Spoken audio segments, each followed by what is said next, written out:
Hello, listeners. So, thank you so much for checking out my story. I think it's going to be really interesting, a lot of fun. It is called Chain of Reactions Book 1 Catalyst, and I've been working on it for a while, but I'm kind of starting a reboot right now, and I'll be releasing chapters hopefully around once every 2 weeks or so. So without any further ado, I think let's get right into it. Just a quick note, the narrator is omniscient, kind of sees everything, and is telling an important story to kind of give some context and a little bit of something that will motivate future plot events. So just an interesting little prologue and something to kind of start off the action. So we have Prologue, Agents of Decay. The shrill screech of crickets tried, but failed, to pierce the tranquil aura of planet Learsai's virgin landscape. Rabbits, elk, and zebras danced across infinite grasslands that enveloped the world. Untouched streams fed raging rivers, where bioluminescent fish illuminated the way for their peers. Above electrically charged lakes rested perfectly carved stones that formed paths for strange animals, as well as thrilling spectacles, including the famous Stairway to the Heavens. Caves lined by shining mana crystals in deep forests whose canopies would not permit any light hid abundant life and marvelous mysteries. Certainly, predators did their violence, and even the prey tore through the high, unkempt grasses and shattered the crystals that many years had built. Nonetheless, in all the violent efforts of survival, these creatures could not shift the pleasant breeze, and they were equally powerless to influence the light of 2 moons upon the celestial beauty they called home. The first to rise had been Nair, a green moon that showed great reverence to its elder sister in aspiring to mimic Learsai's beauty. Long after Nair rose, another heavenly form followed in its path. In the midst of the night, the barren Beta danced swiftly across the sky. Though it could not sustain its own life, the third sister was dear to all the creatures on Learsai. It lifted deep night's veil with its blinding luster, if only for a short while. Truly, only daybreak could rival the light of Beta. The perfection that Nair and Beta shined upon Learsai could never be broken, and the great Zexans, the humanoids of this planet, often lived serene lives in its abundance.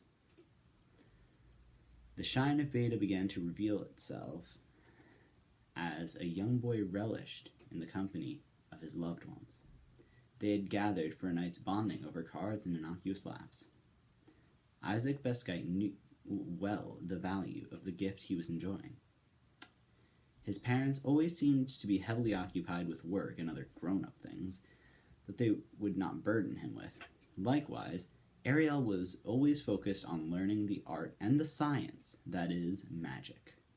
In fact, she seemed to have less extraneous time available with each passing week. To Isaac, this use of time was exceedingly more sensible.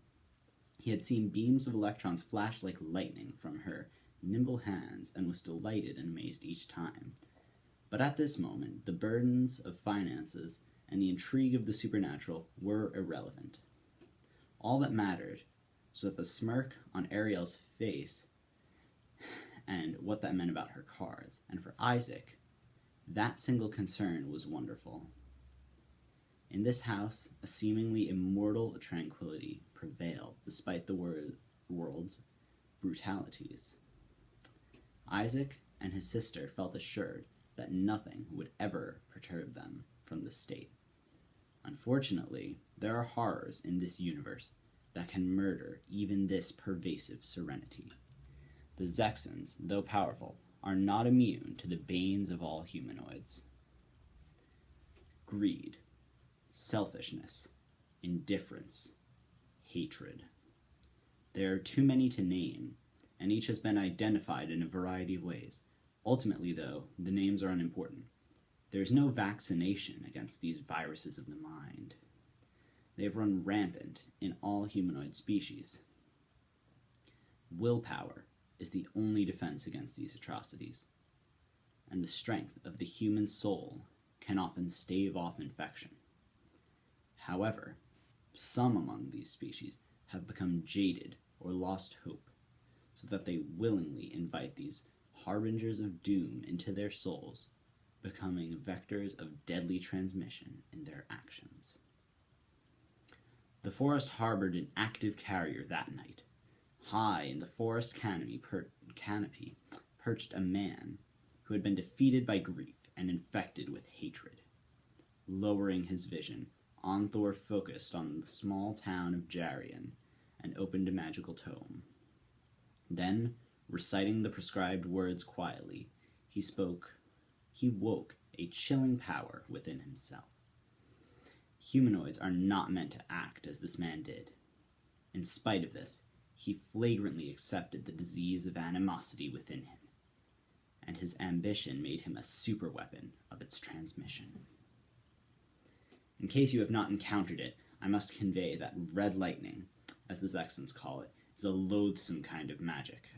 In addition to the standard electron beam, it carries destructive delta radiation, a wave best described as the bane of all creation. Corrosion, combustion, and all other entropically favored chemical reactions become nearly instant. With this first strike, the people of Jarian began to know true terror. At once, red lightning flashed, killing the North Guard captain of Jarian, and causing an inferno to instantly engulf the field surrounding the North Gate.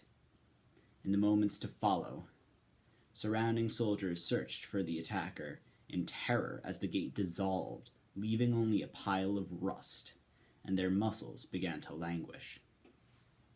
The southern, eastern, and western gates were struck next, and the great peace was shattered.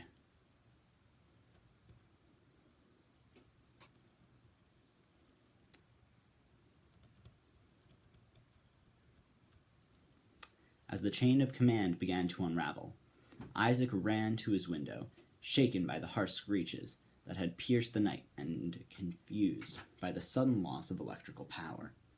He looked out and shuddered as flames rose in the distance, and thick smoke blacked out the shining night. With protective vigor, Ariel was presently at his side, wrapping her arms around him. Her soft lavender eyes hardened as she scanned the horizon in a fearful protective rage. Her rose-red hair and the dark skin of her cheek were warm and comforting to Isaac as she embraced him. As they kneeled before the window, Ariel took to reminding him that she would never let anything bad happen to her little brother. Seeing the vigor in her eyes as he looked upon her, he almost believed that proclamation. But horror gripped Isaac as he watched an unassailable wall of revenants approaching on the blazing horizon. Mothers, fathers, unlucky children, and ancestors of Jarion marched with rotting legs. Shh. It's okay, Isaac. Don't cry, brother. Everything will be okay. The shaking voice spoke with all the confidence its brave bearer could muster as Ariel soothingly ran her hand over her brother's soft blonde locks. Her will endured as a wave of the dead approached, with some of the creatures killing their way past the crippled town guard. Yet, as the indistinct mob approached and the decaying soldiers became distinct, the unceasing voice halted in its reassurance. When a particular revenant got close enough to see, Ariel froze, and tragically, Isaac's violet eyes were not blurred enough despite the tears for his own good. Grandpa? From a suitably high tree, Sakon manipulated dozens of corpses as they tore through the town's pitifully crippled defenses. As he watched the carnage his handiwork wrought beneath him, he could no longer hold back his horrific laugh. It pierced through the night air, echoing even above the desperate screams of the townspeople. He watched countless lives destroyed with his burning crimson eyes. Through him, the accursed infection advanced forward upon the Zexans.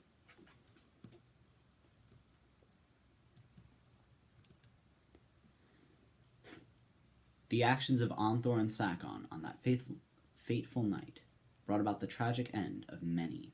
However, this evil also brought about a beginning. It was through their actions that a young prince came to see the plague that threatened the Zexons.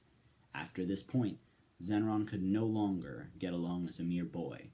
His Zexon pride, his morals, and his continuous existence began to demand more. As a result, the epic of Zenron unfolded. After he made that asinine comment, I felt that I could humor my visitor no further. Nonsense! Zenron is a traumatized child, and that is by the kindest analysis of him. I do wish you wouldn't sell his story as a fanciful tale of old. Do not act like such a fool, Bernard. It does not fit you. Zenron is not traumatized. He has experienced trauma, and the connotations of your words do not fit Zenron. Though you have heard much about Zenron's experiences, your own past experience have grossly clouded your judgment with doubt. Luckily, this is not an issue. Actually, it's my reason for coming here. I will contextualize the prince's story for you, because it certainly does not belong to him alone. Once you have been given key context, I am certain that you will see the truth in his story. And so, in this regard, let us begin.